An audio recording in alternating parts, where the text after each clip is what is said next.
Hi friends, ඔන්න අපි අද ලෑස්තිලා ඉන්නේ රසමරස ෆෘට් සැලඩ් එකක් හදන්න. ඉතින් මේකට අපිට අවශ්‍ය වෙනවා අනාසි ගෙඩියක්, අඹ ගෙඩි කිහිපයක්, එතකොට තව කොමඩු ගෙඩියක්, තව ලස්සන පාටක් එකතු වෙන මිදි ගෙඩි කිහිපයක්, තව කෙසෙලුත් ඕන වෙනවා. රස වැඩි වෙන දෙහි ගෙඩියකුත් ඕන වෙනවා.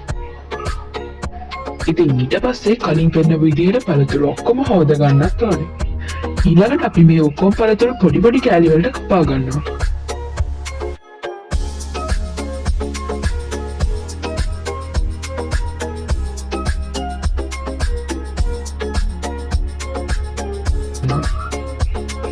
ඊට පස්සේ අපි මේ පළතුරු ඔක්කොම ටික භාජනයකට දාගන්නවා.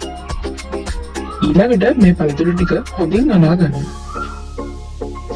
ඊට පස්සේ ඉතින් මේක ලස්සන පිළිගන්නවන්න තමයි ඊළඟට පිට තියෙන්නේ. ඔන්න ඉතින් මේ තියෙන්නේ අපි හදාගත්ත ලස්සන ෆෘට් සැලඩ් එක.